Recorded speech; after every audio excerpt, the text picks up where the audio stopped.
This is Jeremy Martin, Vice President for Energy and Sustainability at the Institute of the Americas. And we're winding up towards the Madrid Energy Conference, which we kicked off in 2019, together with our partners, IPD Latin America and Global Event Partners. Obviously, under the circumstances this year, the Madrid Energy Conference will be held virtually online, but it also allows us to continue to take advantage of the online and virtual platforms and do what we're calling curtain raiser interviews. And so we're very pleased today to have with us one of the founders and the general manager for Chile at Atlas Renewable Energy, a sponsor of the Madrid Energy Conference, and that's Alfredo Solar, live from Chile. Hello, Alfredo. Hello, how are you?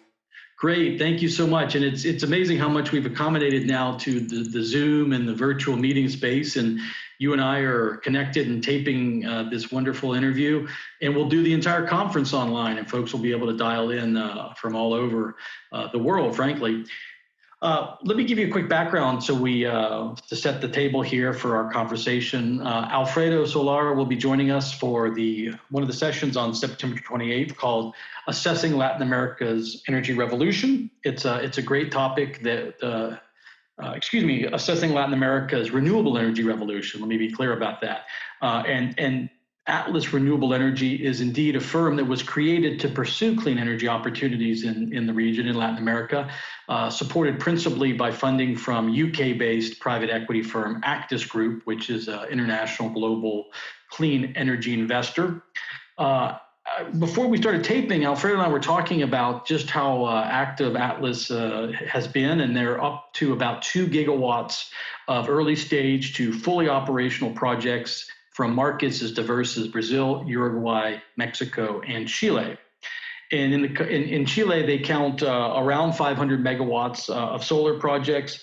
And it's a perfect way to bring Alfredo into our conversation here. As I noted, he's a founder of Atlas, and he is the general manager of Chile since 2017 when they kicked off the firm.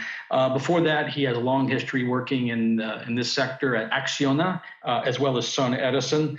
And I also wanted to mention that Acera, which is the Chilean Renewable Energy Association, a partner of the Madrid Energy Conference, was where Alfredo was president for several years and helped grow that organization from a few members to, I think, over 100 some odd members today. And so pleased to have Acera and their director, Carlos Finat. And as I mentioned, Alfredo was at one point a few years ago the president of Acera, and now is managing full time with Atlas Renewable Energy. So Alfredo, let's start. I know you're focused on Chile as general manager, but you're also a founder of Atlas, and as I mentioned, the company was set up to chase clean energy opportunities in Latin America. So what country, from your perspective, has the most upside for renewable in Latin America? And perhaps add to that why. I think it'd be interesting to clarify. Thanks, Jeremy. I would say Brazil is the bigger market where you have full options to invest. So definitely, I would say it's the best market for investment in Brazil for the companies that wants to be there and like the real as a way to invest. The only thing is that dollar-denominated PPA are not available in that market, but opportunities you have a lot there. Secondly, in my opinion, is Chile, where renewables have been the driver of new investment for the last, let's say, 5-6 years. And right now, Chile is in the decarbonization path, and 40% of the installed capacity has to be replaced in the next 20 years. So I would say full of options here in Chile too. That's interesting. So so Chile's made a concentrated effort. I mean, in fact, I saw a headline recently about early retirement of coal plants. And so you mentioned the pathway to decarbonization. What year is that again in percentage-wise? Currently, we have 40% of the installed capacity is coal in Chile.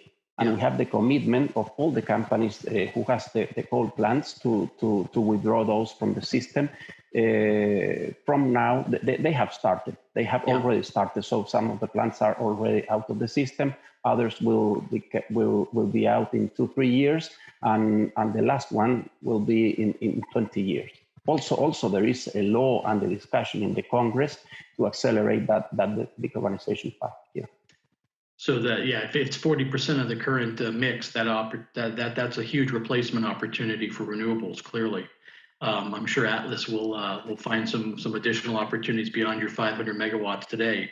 So let's talk about what drives investment, because you've outlined some of the principles from Brazil to Chile.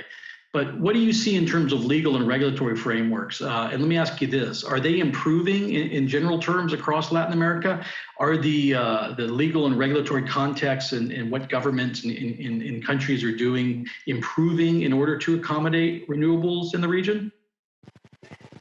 I would like to see that, but definitely not very much. Definitely not as much as you hope, huh? No, not as much as we hope. Chile, I think Chile will stay as is.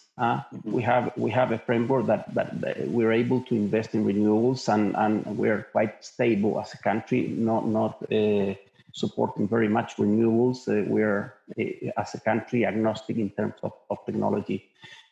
Colombia is currently trying to be successful with the renewable tender process.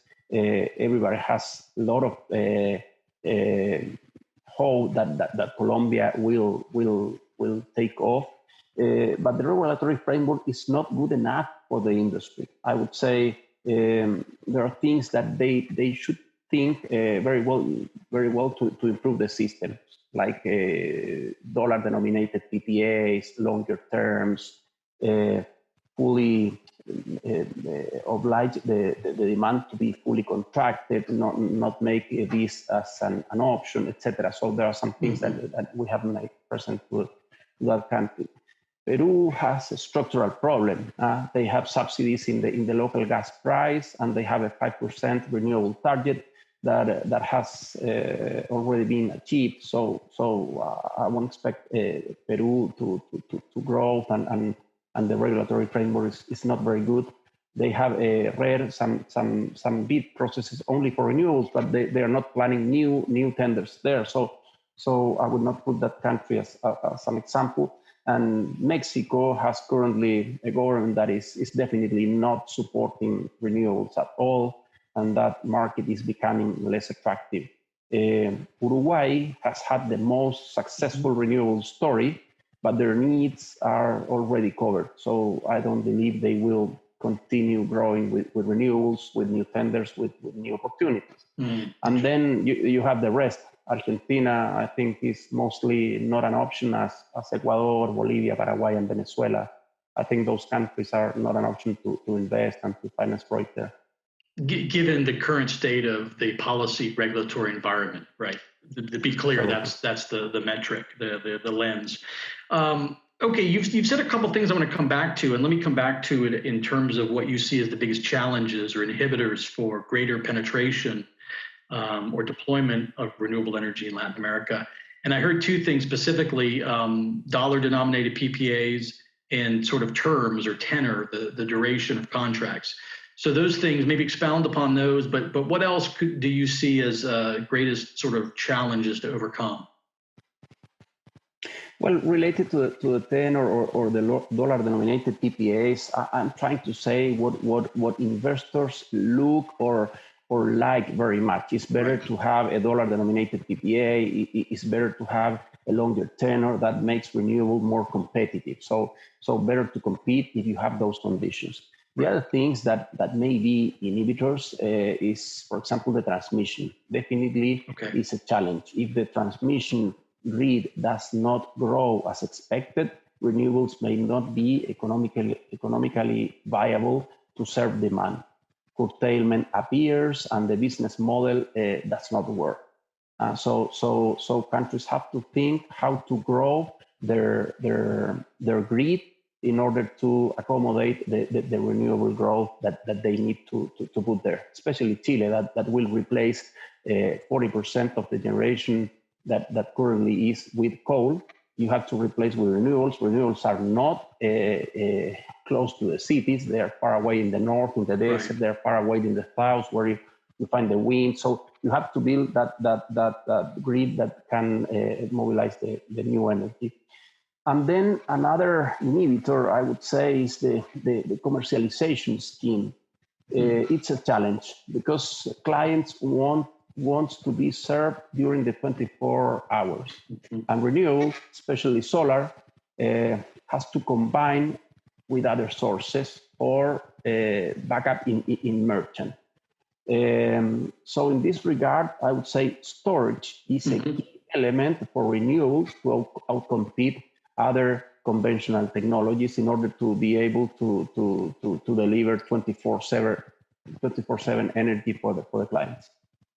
It's an interesting. I mean, look, we just went through here in California. I'm speaking to you from the Institute of the Americas, based in California, and there's a whole host of analysis, and we'll keep reading more about what happened with some of our rolling blackouts the last couple of weeks. But one of the issues was there was a discussion of not bringing enough storage into the system, right? So I think the fact of where storage resides in planning and how much storage and just how viable storage is as the backup for renewables. So I think those are obviously things. We don't want to talk about everything because this is just a curtain raiser interview here. You've got to, those of folks listening right now need to join us on September 28th to hear more from Alfredo. And by the way, throughout the rest of the conference on the 29th, 30th, and 1st and 2nd of October, we'll get into exactly some of those debates over the transmission and also sort of the role of distributed energy resources, where storage fits in, this whole battle and the debate over hub and spoke and distributed versus large-scale transmission. So a whole lot to talk about, and that's why we've carved out 5 days for the Madrid Energy Conference. Let me wrap up with one final question for Alfredo, and thanks again. We appreciate your time and all the support from Atlas Renewable Energy and our good friend Ucho Barrera, who's kindly nominated you to do all the talking for Atlas in this event. So Alfredo, has the pandemic and all of the related crisis, economic and health crises, in your opinion, accelerated or slowed down the energy transition? It's a tough question, difficult question. I would say, in one hand, we have seen demand growing much slower than expected. Okay, so affecting new energy to come into the market, and obviously that affect renewables, of course. But in the other hand, many of the countries are evolving in the sense that coal and other traditional sources are less desirable. So renewables are the option, are getting more space in all the markets to grow. So I would say we have to think that the pandemic is something that will happen in a short period of time, and then we will recover growth, we will recover demand growing, and renewables are in a very good position to win that race. Are the most competitive technologies to bring energy clean and cheap for the customer. So I would say at the end, renewables will be in a very good position. No, I think I heard a great answer, which was in the near term, some perhaps slowdown, but medium longer term, it will absolutely accelerate. So let me ask you. I know I said that was my last question, but I lied. It's one more question. I'm curious from your, obviously you guys are in the process of operating and developing renewable assets in the region. Has the pandemic and the lockdown and, the last several months of just, real duress, has that had an impact on either financially closing projects or, development side of projects or bringing projects online? Have you seen any of those kinds of impacts? I would say in our experience, we have everything. We have projects under development. We have projects. We have faced financing projects through the pandemic. We have projects under construction, and we have the challenge to bring new opportunities, commercial opportunities into the company. I would say that last thing is the most difficult one under these conditions. So to get new clients, to contract new PPAs is definitely something really tough in this situation. All the companies want to manage their own problems. And the rest, to continue developing, to close financing, even start construction, I think is something that we have managed to do it.